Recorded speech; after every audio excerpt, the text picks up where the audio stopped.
दोस्तों नमस्कार। सेक्टर 32 में नूर महल के पीछे ओपीएस की 4 मंजिला बिल्डिंग कोई रातों रात नहीं बनी। इस बिल्डिंग को बकायदा से दिन के उजारे में बनाया गया है। बावजूद इसके ना तो डीटीपी विभाग और ना ही नगर निगम ने कभी इस ओर ध्यान दिया। अब सवाल यह पैदा हो रहा है कि जब यह बिल्डिंग बन रही थी तो नगर निगम और डीटीपी विभाग के जिम्मेदार अधिकारी आखिर तब कहां थे? वह क्यों इस बिल्डिंग के निर्माण की ओर आंख मूंदे बैठे थे? उन्हें क्यों यह दिखाई नहीं दिया कि यह बिल्डिंग ग्रीन बेल्ट में बन रही है? जाहिर सी बात है कि इस बिल्डिंग को बनाने में डीटीपी विभाग और नगर निगम में व्यापक स्तर पर भ्रष्टाचार हुआ है। और इस भ्रष्टाचार का आलम यह था कि जब ओपीएस के संचालकों को लगा कि सिस्टम उनका कुछ नहीं बिगाड़ेगा और सिस्टम और भ्रष्ट सिस्टम उनके साथ खड़ा है, तो उन्होंने अपने प्रस्तावित स्कूल से लेकर नूर महल रोड तक अवैध तरीके से सीवरेज भी खोद डाला। 7 एकड़ में जमीन खोदकर उन्होंने बकायदा से जमीन के नीचे सीवरेज लाइन बिछा दी, जगह जगह होल बना दिए और लगभग कनेक्शन बनने को तैयार थे कि अचानक से यह मामला सुर्खियों में आ गया। और यह मामला सुर्खियों में भी यूं ही नहीं आया। दरअसल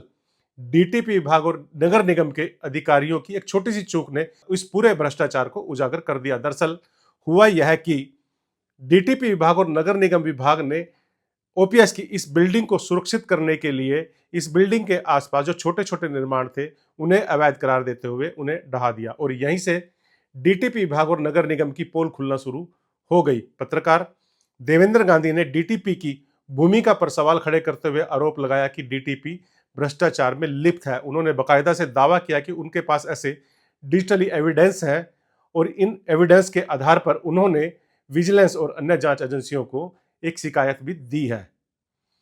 डीटीपी विभाग तब भी इस बिल्डिंग को ओपीएस की इस बिल्डिंग को जस्टिफाई करने की हर संभव कोशिश करता रहा। यहां तक कि यह तर्क दे दिया गया कि इस बिल्डिंग के लिए ओपीएस के संचालकों के पास एनओसी है। लेकिन जब कागजों को देखने और दिखाने की बात आई तो ओपीएस के संचालक इस बिल्डिंग के मुतालिक कोई भी कागज दिखा नहीं पाए। मजे की बात तो यह रही कि निगम में भी बड़े साजिशन तरीके से ओपीएस के संचालकों को बचाने की, ओपीएस की बिल्डिंग को बचाने की और इस अवैध सीवरेज को बचाने की हर संभव कोशिश की गई। सीवरेज का मामला जब उठा तो नगर निगम के सीवरेज विभाग देखने वाले अधिकारियों की कार्यप्रणाली पर जब उंगली उठी तो उन्होंने आनन फानन में ओपीएस को एक नोटिस दिया। लेकिन यहां भी उन्होंने एक बड़ा खेल किया और यह खेल यह था कि इस नोटिस को ओपीएस तक नहीं भिजवाया बल्कि अपने कागजों में ही एक नोटिस लिख के रख लिया, फाइल में नोटिस दबा दिया।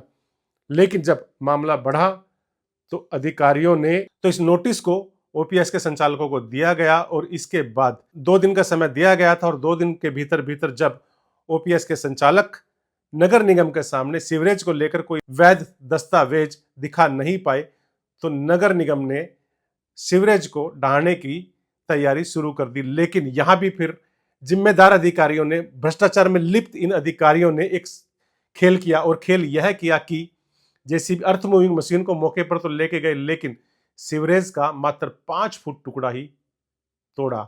5 फुट टुकड़ा तोड़ने के बाद उन्होंने दावा किया कि उन्होंने सीवरेज उखाड़ दिया, जबकि हकीकत में यह 5 फुट का टुकड़ा कोई मायने नहीं रखता। जब 7 एकड़ का सीवरेज है तो 5 फुट का टुकड़ा तोड़ने के बाद कैसे सीवरेज को तोड़ दिया गया, कैसे सीवरेज को खत्म कर दिया गया। यही नहीं, नगर निगम के अधिकारी ओपीएस के साथ यहीं तक नहीं मिले हुए थे बल्कि इससे 4 कदम आगे जाते हुए उन्होंने ना तो ओपीएस के खिलाफ कोई, ओपीएस के संचालकों के खिलाफ ना तो कोई एफआईआर लॉन्च कराई और ना ही उनकी जवाबदेही तय की गई। हद तो यह है कि नगर निगम के जो अधिकारी सीवरेज को लेकर जिम्मेदार थे कि शहर में अवैध सीवरेज ना पनपे, अवैध सीवर पर रोक लगे, उन जिम्मेदार अधिकारियों की भूमिका की भी कोई जांच अभी तक नहीं हुई।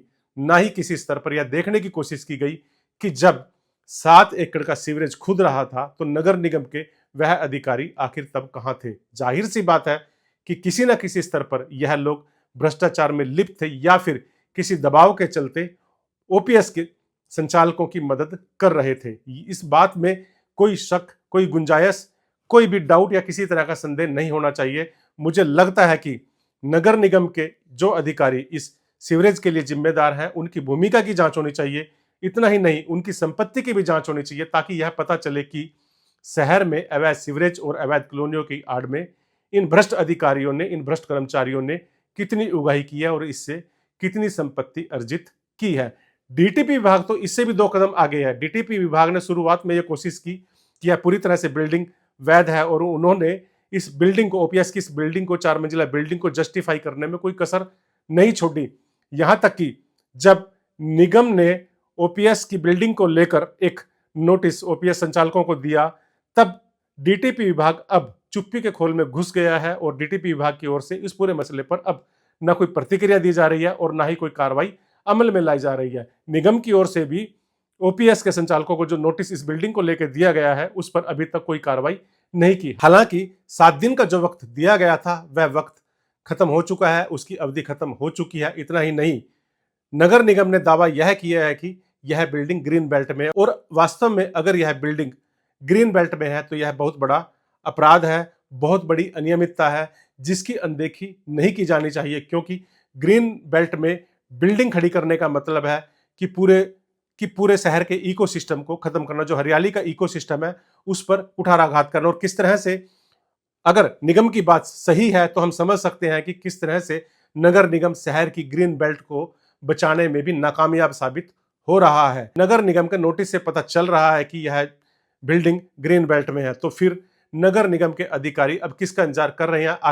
आखिर वह कौन सा मुहूर्त आएगा जब वह ओपीएस की इस बिल्डिंग के खिलाफ कोई कार्रवाई करेंगे? लग तो ऐसा रहा है कि नगर निगम के जिम्मेदार अधिकारी इस बिल्डिंग को बचाने की भी कोशिश कर रहे हैं। जिस तरह से सीवरेज को बचाया गया, अब बिल्डिंग को भी बचाने की कोशिश इसी तरह से की जा रही है। हैरानी की बात तो यह है कि छोटे छोटे निर्माणों को अवैध करार देकर डीटीपी और नगर निगम का दस्ता वाहवाही लूटने की कोई कसर नहीं छोड़ता और उनको छोटी मोटी गिराने की कार्रवाई करता रहता है। लेकिन बताया तो यह जा रहा है कि इसकी आड़ में भी उगाही की जाती है। जहां से पैसे मिल गए उस निर्माण की तरफ फिर ये देखते नहीं है और जो छोटी मोटी कार्रवाई करते हैं उसी को अपनी फाइलों में दर्ज कर देते हैं। और जब भी उन निर्माणों को लेकर इनकी भूमिका पर सवाल उठते हैं तो यह अपनी उन फाइलों को दिखा देते हैं कि हमने समय रहते कार्रवाई की थी। लेकिन जब आपने कार्रवाई की थी तो कैसे अवैध कॉलोनियों में मकान बन जाते हैं? इसके लिए भी डीटीपी विभाग को और नगर निगम के विभाग के अधिकारियों की जिम्मेदारी तय होनी चाहिए। भ्रष्ट तंत्र कैसे गलत काम करने वालों का साथ देता है, यह बिल्डिंग इसका बड़ा उदाहरण बनकर सामने आ रही है। करनाल की सिविक सोसाइटी भी इस मसले पर चुप है। विपक्ष को तो जैसे सांप सूंघ गया है। कांग्रेस का एक नेता कूद कूद कर अवैध कॉलोनियों के खिलाफ बयान देता था। बयानवीर यह कांग्रेसी नेता 2-4 बार डीटीपी विभाग के दफ्तर में चहलकदमी करते हुए देखा गया। इसके बाद यह चुप है। कमोबेश सोशल मीडिया की भी यही स्थिति है। हालांकि बार बार एक बात पर जोर दिया जा रहा है कि इस विवादित बिल्डिंग के निर्माताओं को आईएएस अधिकारी अरुण गुप्ता का समर्थन प्राप्त है। अब यह बात कितनी सच है, कितनी झूठ है, इस बारे में तो मैं कोई टिप्पणी नहीं कर सकता। अलबत्ता इतना जरूर है कि इस विवादित बिल्डिंग को बचाने में मनी पावर के साथ साथ कोई अदृश्य शक्ति तो जरूर है जो इस भ्रष्टाचार को सुरक्षा कवच प्रदान कर रही है। अब यह अरुण गुप्ता है या कोई और, यह जांच का विषय है और इसकी विस्तृत जांच होनी चाहिए। मुझे लगता है इस मुद्दे को पब्लिक डोमेन में लाया जाना चाहिए। ओपीएस की यह विवादित बिल्डिंग भ्रष्टाचार का उदाहरण बनकर सामने आ रही है। जिस तरह से आगरा की पहचान ताजमहल से है, दिल्ली की एक पहचान कुतुब मीनार से है, मुझे लगता है करनाल में भ्रष्टाचार की पहचान ओपीएस की यह बिल्डिंग है। इस वीडियो के बारे में आप क्या सोचते हैं, कमेंट करके बताइए। यदि आपको मेरा प्रयास अच्छा लगता है तो समर्थन दीजिए, वीडियो को लाइक व शेयर कीजिए, चैनल भी सब्सक्राइब कर लीजिएगा, हौसला बढ़ेगा। तो इसी तरह से भ्रष्टाचार के खिलाफ आवाज उठाते रहेंगे। धन्यवाद। जय हिंद।